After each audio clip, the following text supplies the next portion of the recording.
গণমাধ্যমের স্বাধীনতা নিশ্চিতে কাজ চলছে। এই সরকারের সময়ে সাংবাদিক দম্পতি সাগররুনি হত্যার বিচার নিশ্চিত করা হবে। সচিবালয়ে জানিয়েছেন তথ্য ও সম্প্রচার উপদেষ্টা নাহিদ ইসলাম। তার অভিযোগ, দেশে অস্থিরতা সৃষ্টি করতে ফ্যাসিস্টরা দুর্নীতির টাকা ব্যবহার করছে। যে কোনো ষড়যন্ত্র রুখতে সতর্ক রয়েছে সরকার।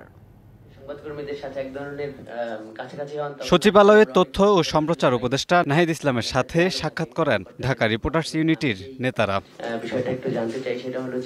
পরে দেশের চলমান পরিস্থিতি নিয়ে কথা বলেন উপদেষ্টা। বিগত সরকারের যারা দলীয় কর্মী তারা কিন্তু ব্যাপকভাবে প্রচার করেছে। তথ্য উপদেষ্টা বলেন, গণমাধ্যমে এক শ্রেণীর দোসর সৃষ্টি হয়েছে, ফলে গণমাধ্যমের প্রতি জনগণের আস্থা এবং বিশ্বাস নষ্ট হয়ে গেছে। তা ফিরিয়ে আনতে সাংবাদিকদেরই ভূমিকা পালন করতে হবে।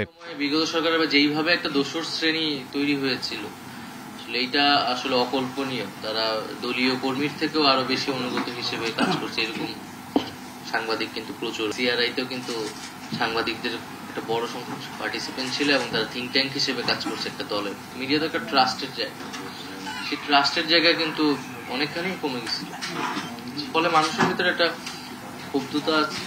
নগদের সর্বোচ্চ বার 167 টাকা রিচার্জে পাবেন 1 লাখ টাকা পুরস্কার। আরও আছে প্রতি সপ্তাহে পুরস্কার ও ক্যাশব্যাক। তিনি বলেন, দেশের পরিবেশ অস্থিতিশীল করতে ষড়যন্ত্র চলছে, আর এতে আওয়ামী লীগ সরকারের লুটপাটের প্রচুর অর্থ ব্যয় করা হয়েছে। ফ্যাসিস্ট সরকার যে টাকা লুটপাট করেছে, এখন জনগণের টাকা, সেই টাকা এখন ব্যাপকভাবে ব্যবহার তারা করতেছে দেশে এবং দেশের বাইরে এই সরকারের বিরুদ্ধে নানা ধরনের প্রোপাগান্ডার জন্য।